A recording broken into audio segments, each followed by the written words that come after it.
Abogado Medina, bienvenido, buenos días. ¿Cómo amanece? Muchas gracias, Wilmar, a ustedes, muy amables. Un saludo muy especial a toda la comunidad en Urabá. Muy bien. Se ha dado a conocer unas exposiciones que ha hecho, un informe que ha hecho la Procuraduría con relación a la compra de tierras cuando usted estaba al frente de la Agencia Nacional de Tierras y ha hecho pues unas observaciones sobre el tema de la contratación en su momento. ¿Qué fue lo que pasó? ¿Por qué se abre esta investigación? ¿Y qué tiene que decir frente a estos señalamientos? Wilmar, en primer lugar, decir que no se ha perdido un peso, que no hay coimas, ni sobornos, ni dineros, ni comisiones, nada de eso. Lo que hay es una advertencia de riesgo, es lo que señala el informe. Eso es el informe.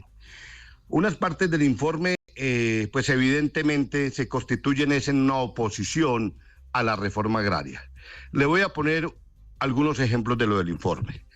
Decir que no se puede comprar tierra donde hay cuerpos de agua, si lo primero que pregunta un campesino cuando compra una tierra es si la tierra tiene agua. Entonces me parece a mí que eso está fuera de toda posibilidad. Ese es uno de los aspectos del informe. Decir que no se pueda comprar tierras con promesa de compraventa para la reforma agraria, cuando hoy en el país se compra sobre planos. Cualquier persona puede comprar un apartamento sobre planos en la ciudad, en un municipio, en cualquier parte del país. Pero se pretende y se busca que el Estado no pueda comprar tierras con una promesa de compraventa, ¿cierto?, para entregárselo a los campesinos. Dicen que es mucho riesgo. No, mentiras. Ahí lo que pasa es que el funcionario le da temor, miedo a avanzar sobre la compra de tierras. Nosotros compramos tierras con promesas de compraventa para luego continuar con el procedimiento. Se firma la promesa de compraventa, se entrega una parte del recurso, 30%, 20%, se recibe la tierra y de inmediato se le comienza a entregar a los campesinos. Por eso es que la reforma agraria no va rápido, porque se inventan una cantidad de requisitos para hacer inviable la reforma agraria. ¿Cómo se le ocurre decir que no se puede comprar tierra a través de una promesa de compraventa? Se firma la promesa, luego se pide cita en la escritura, se va a firmar la escritura, se van a pagar los impuestos y finalmente se va a la Oficina de Registro de Instrumentos Públicos. Ahí se nos van 3 meses. Son 3 meses que perdemos para entregarle tierra rápidamente a la gente. Entonces, esos 2 ejemplos. Un tercer ejemplo. Decir que no se puede comprar con métodos indirectos, o sea, a través de satélite, aerofotografía o con drones. ¿Para qué hay que ir hasta el predio si a través de un dron se puede mirar si el predio tiene cultivos, si tiene agua, si viven personas allí, si tiene ganado, si tiene vías, si son pavimentadas o no son pavimentadas, si es un camino o si es una carretera en tierra? Todo eso, si hay viviendas, todo eso hoy se puede mirar y se puede ver de manera satelital con tecnología de punta, pero no. Dicen hay que ir hasta el predio, una visita obligatoria.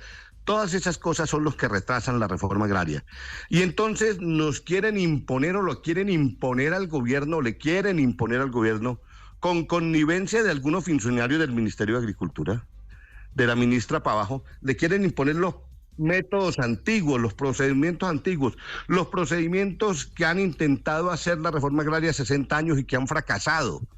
Esos procedimientos son fracasos. Eso es enterrar la reforma agraria. Esa es mi opinión sobre... Por eso es que no rinde, por eso es que no se avanza rápidamente.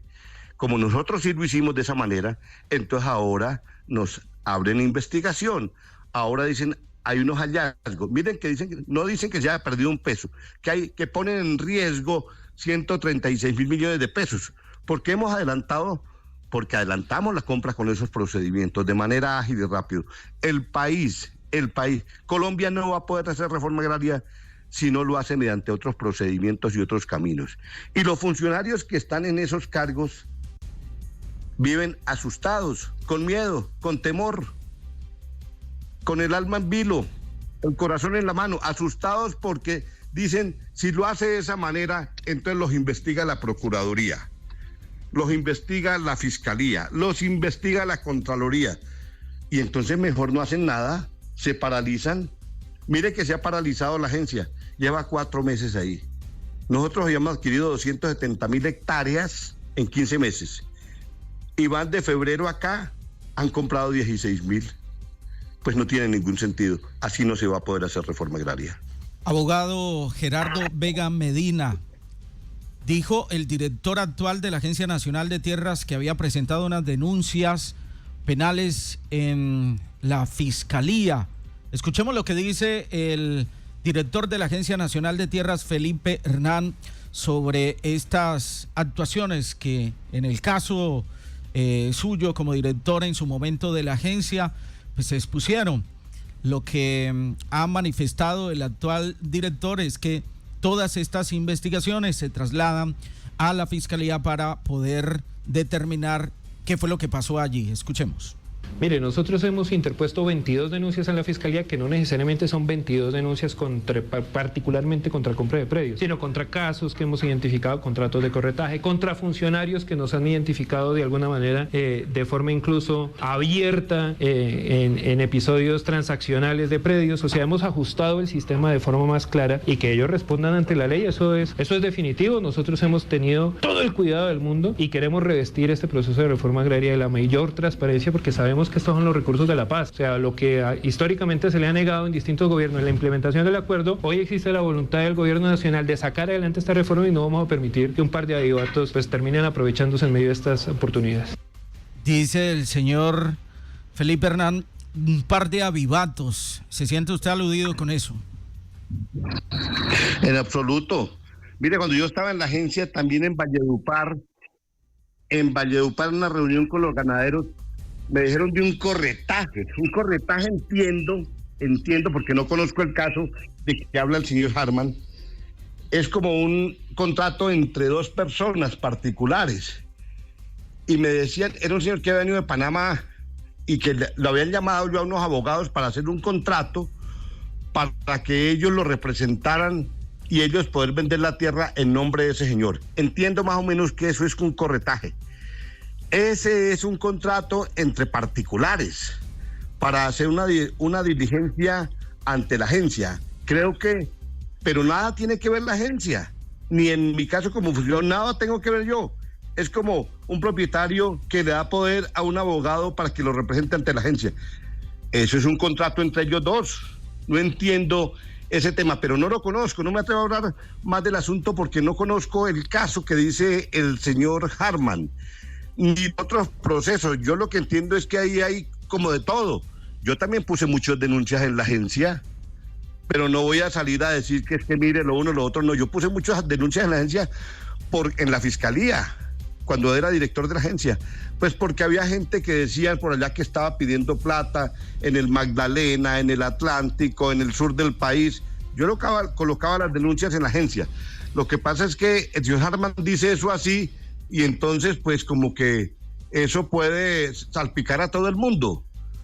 Yo espero, si en mi caso me llama la Fiscalía, pues ir a las explicaciones que haya que dar. Lo mismo en la Procuraduría, lo mismo en la Contraloría, claro que sí. Hay que dar explicaciones, se darán las explicaciones con todo el respeto por todos esos organismos de control. Y con los medios de comunicación, desde luego, porque esto es dinero público. Toda mi disposición a hacerlo, con toda la tranquilidad y la certeza de que allá, en el tiempo que estuve en la administración, no se perdió un solo peso. Abogado Gerardo Vega Medina, también se investiga por la Procuraduría que la Agencia Nacional de Tierras hizo un contrato con RTBC por 15.000 millones de pesos que tenía como objeto gestionar la logística de eventos organizados por la Agencia Nacional de Tierras en septiembre y diciembre. Uno de esos eventos se hizo en Apartadó, se trasladó personas a Apartadó, campesinos, a una concentración que hubo allí en el barrio Pueblo Nuevo, en el sector del Parque Infantil. ¿Qué fue lo que se contrató allí? ¿Por qué la Procuraduría abre esa investigación por ese contrato de 15.000 millones? Sí, porque hay que crear todos los comités municipales de reforma agraria. Hay que hacer reuniones con todas las familias campesinas de todo el país para crear los comités municipales de reforma agraria. Y ese contrato, como lo han hecho muchas entidades con RTBC, es que RBTC hace como 7 años. Tienen su objeto misional prestar la logística también para eso. Lo ha hecho Presidencia, lo han hecho varios ministerios. Entonces nosotros, igual que los demás, hicimos un contrato de logística con esta entidad. Y allí entonces ellos eran los encargados de transportar la gente, darle el alimento a la gente cuando va a esas reuniones. Yo le voy a recordar, mire, ustedes en el 2011, cuando salió la ley de víctimas y restitución de tierras, se hizo un evento como de unas 60,000 personas en Necoclí, impulsadas por el gobierno Santos, ¿cierto? Allá estuvo el ministro Germán Vargas Lleras. Estuvieron como 60 funcionarios del Ministerio del Interior. Transportaron a toda la gente de todos los municipios de Urabá, pero ahí no había problema, ahí no decían nada. Pero ahora que lo hace este gobierno, entonces sí lo ven problemático. Pero ¿por qué va a ser problemático invertir para que la gente se reúna, organice los comités de reforma agraria, se movilice, defienda la reforma agraria y se organice para hacer la reforma agraria? ¿Por qué eso va a tener algún cuestionamiento? Lo que pasa es que no les gusta que hagamos eso. Y eso lo hicimos, y lo hicimos en grande en Urabá. Señor Gerardo Vega Medina, ¿por qué sale usted de la Agencia Nacional de Tierras? ¿Cuál fue la situación que le llevó a salir del cargo? Bueno, había una serie de diferencias con la ministra en cuanto a las cifras a presentar en la formalización y en la compra de tierras.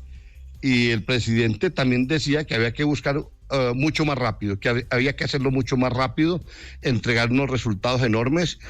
Pero en el Ministerio de Agricultura se instalaron unos no se puede. Por ejemplo, eso de que no se puede comprar con promesa de compraventa. Por ejemplo, que no se pueden medir los predios con mecanismos satelitales. Por ejemplo, que todo terreno que tenga un cuerpo de agua, entonces es posible inundación y entonces que no se puede comprar con hipoteca. Bueno, entonces eso ha llevado a un retraso enorme en la reforma agraria. Si el presidente está de acuerdo con usted, ¿por qué sale? ¿Tiene más poder la ministra? No, yo no sé, eso hay que preguntarles al presidente. Muy bien. Abogado Gerardo Vega Medina, vamos a seguir hablando, por supuesto, de todos estos temas. Ya tendremos tiempo para abordar otros temas importantes de la región en materia de víctimas. Le agradecemos su tiempo, muy amable.